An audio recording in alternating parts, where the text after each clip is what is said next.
Hey, what's going on, everybody? Back for another one here inside the mind. We are at the Sabine River for what is this, the sixth stop on the Elite Series? So, two-thirds of the way done. We're winding down the season already. We're already in the back half of it. So, just coming off a pretty bad finish at Lake Fork. Fell out of the Classic points, top 40 in the AOY points go on to the Bassmaster Classic. So going into the Sabine River, really need to have a good event to kind of get back into things before we, get into that last leg of the elite season.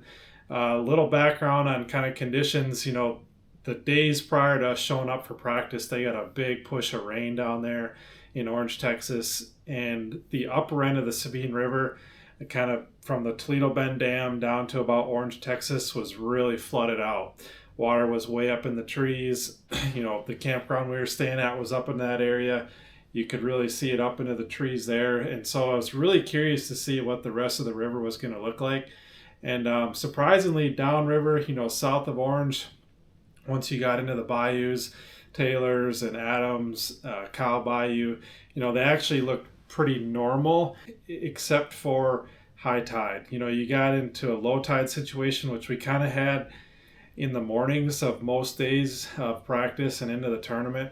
But in the afternoon, as that tide was coming in, the water just pushed higher and higher into the trees. And that made it kind of difficult. I think the bite, on the Sabine River is always a bit of a grind, you might say. It's always kind of tough, but it made it even tougher with that higher tide that we were dealing with pretty much from the, mid-morning on. The tides are interesting. They're not low tide and high tide at the same time each day. If you're familiar with tides, you know that.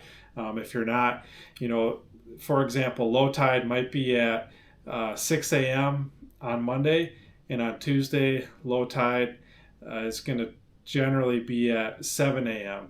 and 8 a.m. and 9 a.m. So it kind of progresses differently throughout the week. I believe when we showed up, low tide was at 1, 2 a.m. for the first day of practice. And so it progressively got a little better as the tournament, started, and into the tournament, we had lower tides kind of right at the beginning of the day, which was good. But, the latter half of the day into the afternoon, that water was flooded up into those trees. So that made it difficult. In some areas, you really had to, make hay in those first couple hours while we still had kind of a low incoming tide. So anyways, flooded conditions. The Sabine's tough, right? It's just a tough place to fish. It's a mental battle. You have to change your mindset every time you go there. We had just come from Lake Fork where 4-pounders are the norm. You need 4-pounders, 20 pounds to compete to make a cut. On the Sabine River, a keeper that week was really key. To have a limit each day was a big deal. So any keeper at all, a 12-inch fish or bigger, was a big deal. If they weighed 1.25 pounds or more, those were really quality fish. If you got a 2-pound plus fish, those were gold. Those are like, 6, 7, 8, 9-pounder on fork the week before. So just change your mindset. You just kind of got to get into that little small fish groove and roll with it and really stay mentally tough throughout this tournament was a really big deal. And I've been there a couple times before. So of course in practice I ran a bunch of history. I did run down to that Taylor's Hildebrand area, which I knew was going to be a big player. Ultimately that's where it was won. But I went down there for like a half day of practice. I didn't get a good vibe about it. I got a few bites, but I saw a ton of boats. And honestly, after practice, I was kind of really iffy on this one. I've been getting some bites in some other areas, but not many big ones. I thought maybe I could get a limit if I grinded it out. Come to find out, it ended up being a good tournament. And my strategy was day one to go into the Neches River, which is an area I've done well in the past, but I really only found one good area in the Neches. Everything else was kind of blown out and muddy. All my stuff that I caught them on in the past was not that great. So my plan was to go there day one, try and maximize one particular area, and then make it up as I go the rest of the tournament and not go into Taylor's or that Hildebrand area. And we'll jump into it here day one. Running down to the Neches is a pretty good run. It's, you know, depending on where you go in that area, it's about a 40 to 50 minute run to get down in there. So if you go, you know, you're kind of committed, and it's a pretty industrial deal. You're going, you know, kind of right through Beaumont, Texas to get down into that area. So thankfully we had pretty easy, you know, wind conditions that morning, and we didn't have to make too much of a harrowing run. But we finally get into our area here, and you can see the tide coming in. You see those bubbles moving in, you know, left to right there. And I just pull up to this first bridge that I've caught some fish around in the past, and get a small bite right away. Pull the bump board out. You're gonna see me do that almost every fish in this video. Moved down into a little mat where I shook one off in practice. That was kind of what I was keying on in this area primarily. And very rarely do you shake one off and go get a bite there again in the tournament, but that may or may not have been the same fish, but that was a really quality bite there. Almost a 2-pounder. So absolute gold. You know, the water was higher in this area than it was in practice. The tide was coming in, and we also all of a sudden had south winds, so the water was up higher. So I really wasn't sure if this area was even going to be productive. So to get a couple bites early was key here. I just get a third bite on a little finesse spinnerbait.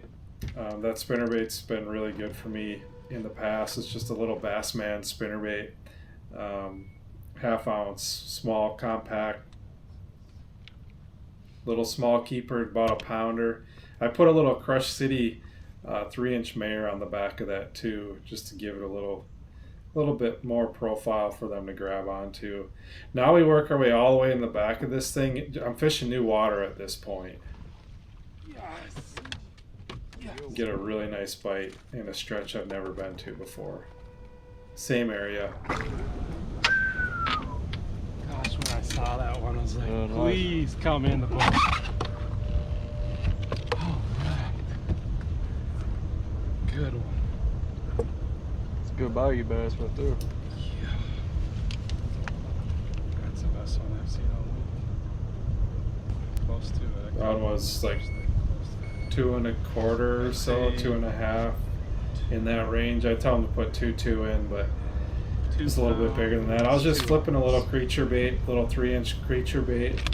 For those of you that have followed the Sabine in the past, you can probably guess what kind of bait that was. But I was really rotating between that on my punch rig and then flipping a lighter Texas rig on fluorocarbon, which was a cleanup craw. But this was a creature bait again in one of those little mats.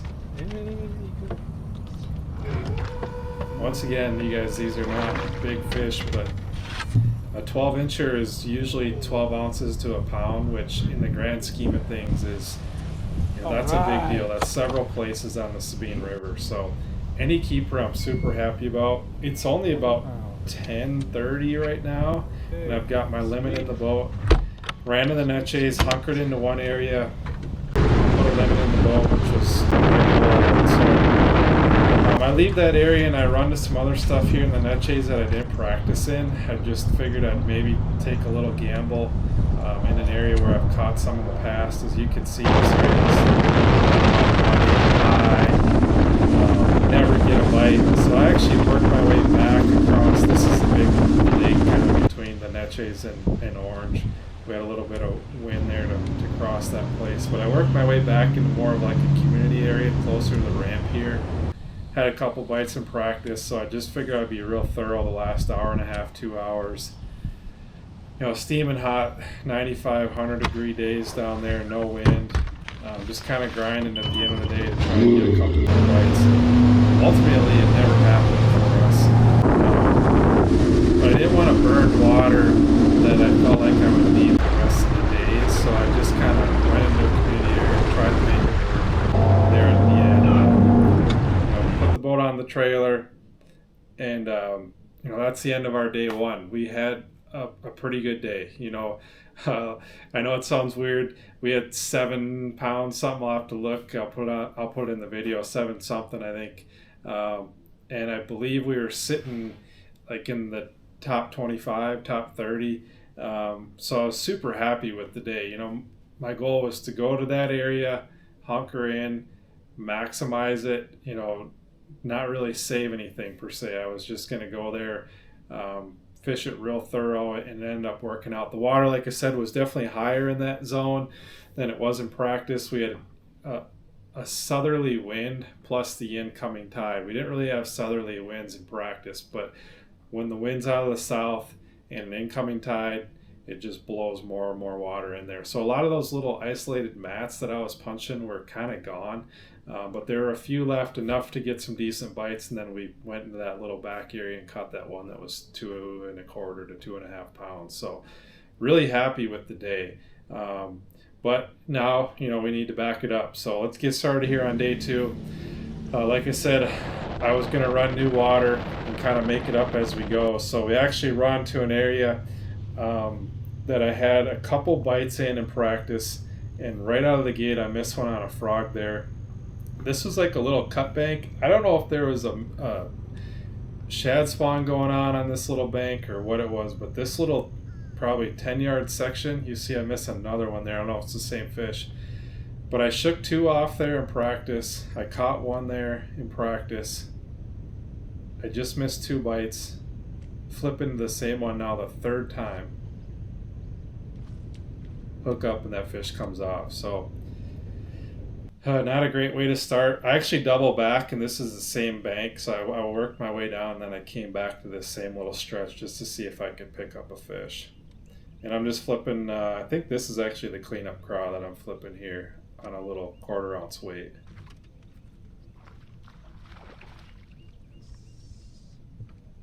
And we finally connect with one there on our 4th bite on that bank. Finally get one in the boat. You can see I'm fired up to get a little redemption on that spot. Nice little one. He's a fatty. It was a chunky one, says I think 1.25 pounds, which, you know, I'll take those all day on the Sabine. On the board, baby. Here was kind of in the same area. I was just punching through these little pads, and you saw one kind of blow up there. This is on little creature bait.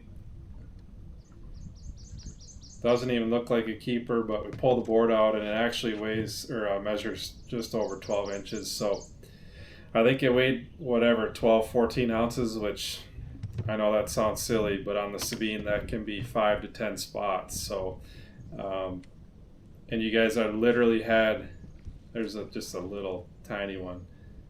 I literally had 5 keeper bites the first day of the tournament. So any keeper is so big on this place, especially that week we were there when we kind of had flooded out conditions.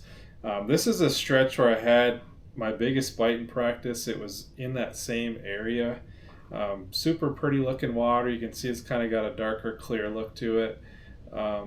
And the water's not too much in the woods here. On that cypress tree I flipped right there, I caught one it was about 2.5 pounds in practice. So felt like I had to be thorough. I worked through here really slowly, picked everything apart. Probably spent at least an hour plus in this zone. You can see really good duckweed floating around. And for whatever reason, I never had a bite. That's just kind of the Sabine. That's just how it is, man. I don't know. I don't get it sometimes. You get some decent bites in practice, and you can go through a stretch in the tournament. I don't know if it's tide oriented or what, but here we run down into another little bayou that I've had some success in the past, especially the last time I was there. I had a good finish in this bayou. Had a couple bites in practice, just winding a little spinnerbait around and doing a little flipping. So I spent some time in here, I'd say mid-morning. So what do we got? 2 in the box right now. Just looking for a keeper. And bouncing around in this particular area. I think I hit, 1 spot, 2 spots here. Just punching some isolated little grass areas, no bites. I did a little looking on Google Earth the night before, and this was a canal, kind of dead-end canal that I've never been in, but it was in this general bayou that I've had some success in. So I just went further back in than I normally do, because that's where I got that good bite the day before. It was like further back into an area.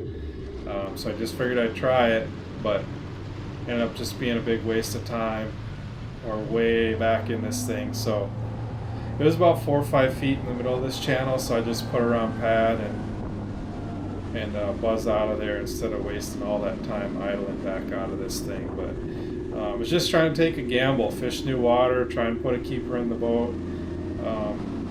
You know, sometimes you got to do that in these tournaments, especially these really tough ones where it's hard to find a zone to settle into. You know, but now it's about noon, I'd say. We got 2 fish in the box. So my idea of kind of making it up as we go is really not sounding too great to me right now, but we get fortunate. We get a 3rd bite here. It's a long, skinny one, but we'll take it. Ends up being our 3rd fish of the day.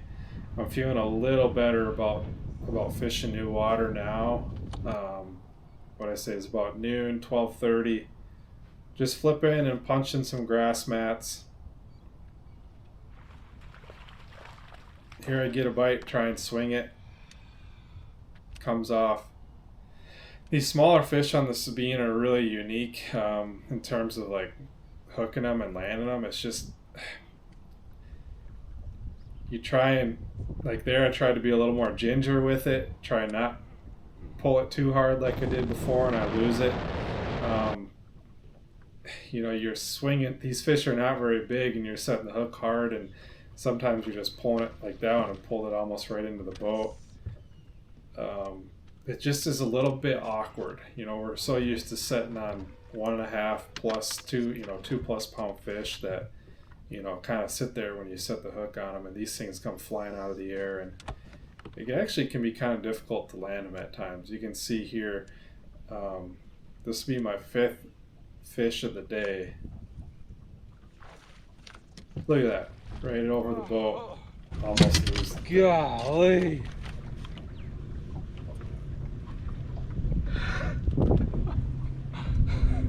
We got 5.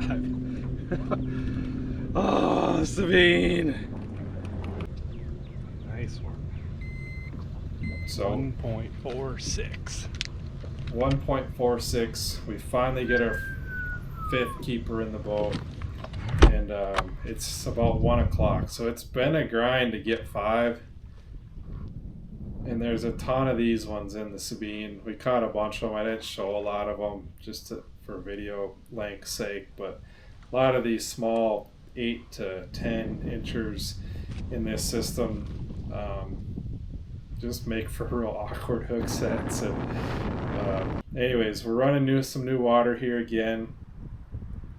You know, I got about like 6 pounds right now, so I'm maybe in the cut, but maybe bubble boy.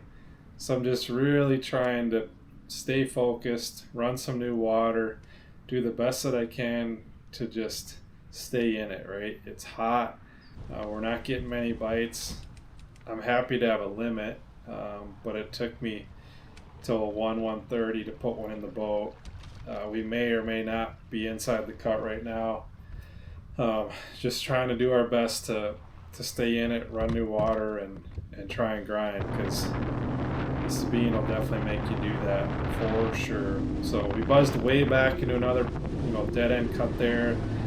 No success, so buzz our way out of there. Once again, about 4 or 5 feet in the middle of that thing, so we can pop up on plane and be really efficient in that bass cat and run out of these tight little areas, and kind of get back on the main run and flip some cypress trees again. Try and keep that honest. That's where we had our 5th keeper bite, which was a halfway decent one. I fished a lot of this stuff in the afternoon. And we had a pretty long day. I think I was doing it like 3:30 that day. Fished a bunch of that stuff. Ultimately never had another keeper bite. So we're working our way back to take off here. I've got about 30 minutes left to fish. And I pull into an area that I've never been to before. Pick up that little compact spinnerbait, and just, we're trying to stay locked in here, because you know, a good bite can happen at any moment.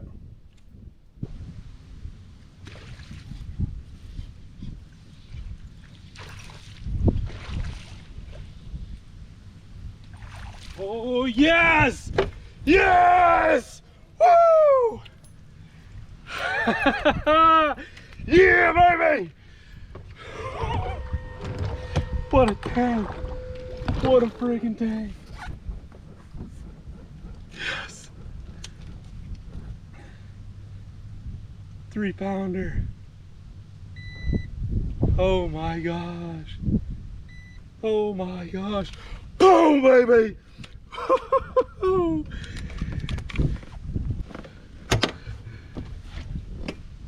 Look at this, you guys.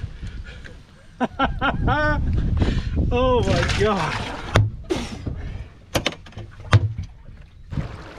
So it's time to go here now. That's why we try and stay locked in till the end of the day, and it finally paid off for us there in the last half hour. And I knew after that point that I was in the cut, and man, what a great feeling. You can see I'm real fired up getting back to take off there. And that was the end of day 2. What a cool ending. You know, I missed a cut on Hartwell, missed a cut on Lake Fork, had 2 fish at 12:30 on day 2 on the Sabine, just about ready to miss another cut. We find a way to fill out our limit at 1:30, and we're grinding, we're trying to stay locked in, and it finally pays off with a half hour left. And it doesn't happen every day, it doesn't happen every tournament, it might only happen once a year, but when it happens, and it's such a good feeling that, you know, you put in the work, put in the effort, and stayed locked in, and it paid off. So that's why you got to stay mentally strong in these tournaments. It's so much easier said than done. But on the Sabine River, I love that challenge that this place provides. And I just told myself at the beginning of day 2, you know, we were running a bunch of new water. We weren't going to go back to that primary area in the Netches. I just felt like it wasn't really the deal. There were some other boats in there on day 1, and I just told myself to just stay in it. You know, it might take us to the last minute to make it happen, and sure enough, it did. So that was a really cool moment, one of the cooler moments of my season so far, and for it to pay off and, you know, make it in the day 3 cut was really cool. So now the goal was today, you know, I think we had like 7 pounds something on day 2. I'll have to look where I was in the standings. I think in the 20s possibly. So going in day 3, you know, the goal was to maintain points and try and move up a bit. I was going to fish some of the same water and run some new stuff, but we'll dive into it here. Having a little chat with Kenta and Patrick to start our morning. I got the national anthem, and just about ready to get day 3 started. Naturally, I go right back to where I caught that 3-pounder at the end of the day. I start right in that same stretch. I throw a buzz bait a bit, see if I can get one to fire on that in the morning. Then we go back to the spinnerbait for a little bit too. You know, crazy enough, never had a bite. It's just how this place is. Part of it's tide. You know, we had a little bit lower tide in the morning compared to the afternoon, so that might have been a factor. But anyways, I kind of get out of there and I go into that zone that I went to midday on day 2, where I got a decent amount of bites, lost a couple. Figure I need to get in there and try and put some fish in the box. And I start with a spinnerbait. When I found this area in practice, I caught a couple small keepers on a spinnerbait, but just kind of wasn't happening. So I pick up the flipping stick. This is just a 7-foot medium heavy Avid. It's a rod that I flip with a lot in open cover like this. 20-pound fluorocarbon with a cleanup craw on the back, 1/4 ounce weight. And within minutes of me picking that up, I get a bite there. It kind of swirled on my bait.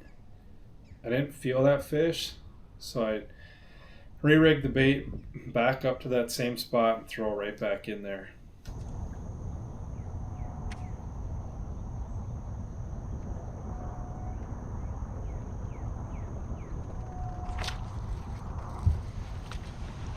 End up hooking a really good one. Dude, did you see the swirl when I first threw in there? Holy crap. I threw in there a big old swirl and like I didn't feel my bait. Oh dude, that's a giant.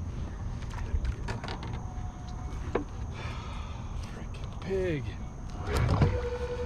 Biggest one I've seen in that general area. And I weigh it here And it's kind of funny. You'll see me weigh it several times. I pick up another scale to see if my scale's wrong.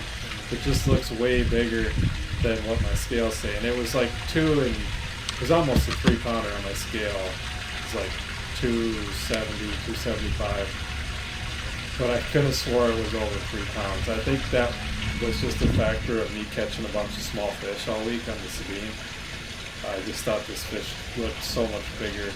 I mean, don't get me wrong, for the Sabine that was an absolute giant, and I was super happy to have it as my first bite of the day, but it's kind of funny there. But we keep moving through. Keep that flipping stick in our hand here. When you get a bite like that, it gives you some confidence.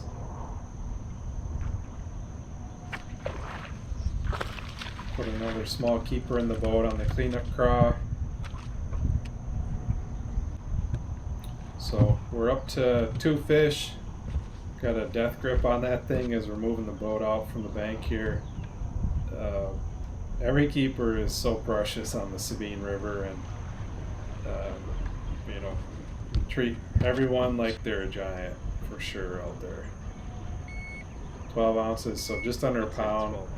Keep moving down this stretch. Seems like the fish are kind of active, so we're just going to keep rolling with it here.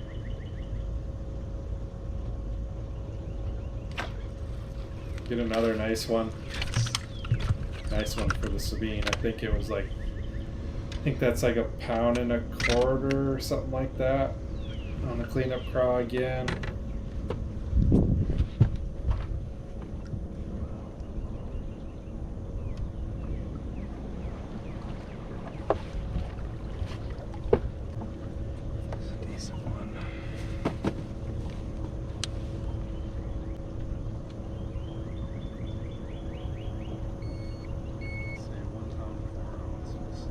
And we kind of stay in this area for whatever reason. It just kind of seems to fizzle out on us. We must have just caught a little bit of a morning bite there. So I buzz out of there and I run to the stretch where I caught my 4th and 5th keeper on day 2. And I pick up that little creature bait, flip in that little mat, catch our 4th keeper. That's a 7.6 medium heavy moderate fast Legend Tournament. It's actually the older version of Legend Tournament. I like that as kind of a lighter punching rod. And then I just use a 3/0 VMC Redline straight shank hook with that small creature bait in those mats. That was kind of my primary little punching bait that week. And so fish a few more of these cypress trees with the cleanup craw. Get some small ones.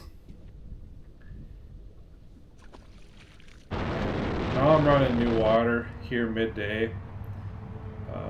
Kind of in the same general area where I got those bites from the morning. But just water I never practiced in. Just trying to find a new stretch that's holding some fish. Buzz down a bit more. Catch a real tiny non-keeper here. We're sitting on 4 fish, so it's about 12:30, 1 o'clock. Trying to just make something happen. Run to another little zone close to where I caught that 3-pounder on day 2. Usually there's some clear water in this area. Nothing going. Go back to the 3-pounder spot. So now we got a little bit higher water. The tide's come up a bit this afternoon. Flip down the same stretch where we caught the 3-pounder, hoping for just a keeper bite. Really, we don't even need anything with size, but ultimately don't get a bite in that other area where we caught the 3-pounder. So now we go all the way back to that little honey hole, to that 10-yard stretch. Make about a 15-minute run to get there, and it pays off with a nice little Sabine River keeper. I don't know what it was about that little cut bank there. It's about a 10-yard section, but there were fish sitting right in that little zone. I'm fired up about my 3rd consecutive limit on the Sabine for the week.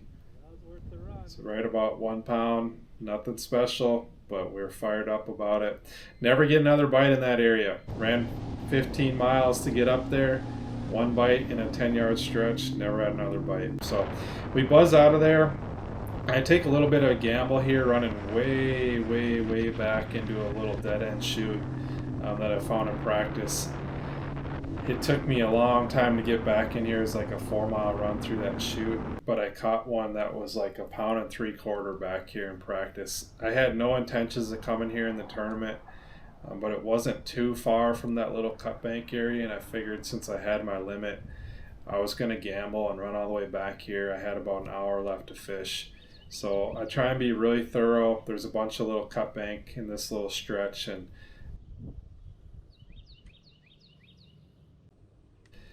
but ultimately we never got another keeper bite back here. But figured I'd take the gamble to run back there and just see if we could get one more upgrade.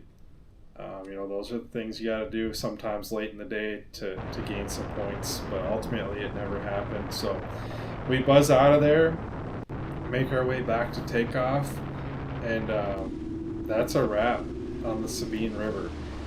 We ended up having, you know, really good week. I think we ended up 19th, somewhere in there. I think it was 19th. I'll have to look, and I think we had another 7 pounds on that last day. So big deal for me. Each day of the tournament was to get one big bite. On day 1, I had 2 that were 2 pounds to 2.25. Day 2, I had that 3-pounder, and then day 3, I had that one that was like 2 3/4. So, you know, good kicker bites, and then a limit to fill it out each day. And then super fortunate to kind of make it up as we went along on days 2 and 3 of the tournament. I kind of regretted halfway through day 2 not running back to the net chase to that area to hunker in. I talked to some anglers that actually had good days on day 2 in there. So, you know, maybe a little bit of a mistake, but we figured it out. You know, we figured a way to make it work, got that big bite at the end of the day and carried us into the weekend, and then had a decent day on day 3 to move up a little bit too. So it got us back inside the classic cut. I think we're sitting 37th, 38th in points now after the Sabine. So very happy with it. The Sabine is not an easy place to fish. It can be fun if you get in the right little zones. You can get a lot of bites, but the tide schedules, you know, the fact that we kind of had incoming tide and then a flood tide with those southerly winds and then all that rain the days prior leading up to the tournament made for a lot harder bite. Those fish, you know, when the water gets up into the woods and you get a high tide along with it, it just can make for a difficult bite depending on where you were. I think that Taylor's Hildebrand area was a little more protected from the high tide and the flooding situation, whereas around Orange, Adams Bayou, Cow Bayou, and then up the actual Sabine River was definitely more flooded out. So and the net chase too, you know, the net chase was pretty high too. So that Taylor's Hildebrand is where it was won. There were a lot of good finishes that came out of there, but I was happy I kind of avoided that and still made it work for the week. So super happy. You know, flipping is one thing that I love to do. Like I said, fished little creature bait on that 7.6 medium heavy moderate St. Croix 50-pound braid. And then my other main deal was that 7-foot medium heavy avid 20-pound fluorocarbon and a cleanup craw with a 1/4 ounce VMC bullet weight. And then the spinnerbait I actually threw on a 6-foot 10-inch medium extra fast Legend Elite. It's a great little spinnerbait rod, a little shorter. That extra fast tip allows for some nice roll casts. And then I think I was throwing that on 17-pound fluorocarbon, just a little 1/2 ounce Bassman finesse spinnerbait. So keep it simple. You know, when I go to a river system, I like to keep it simple. A lot of times it's just about finding the right areas, and you don't need to get too fancy with your baits a lot of times. So very happy with the finish. You know, I think we got like a 3-week break, and then we're on to 10 Killer in Oklahoma. Never been there before. But we'll see how that one's going there when we get there, see what the conditions are like, and hope to have another good week there. But that's it. Appreciate you guys tuning in. If you want any details on all my setups, I'll put it in the description below. But that's it. We'll catch you at the next one. Thanks for watching.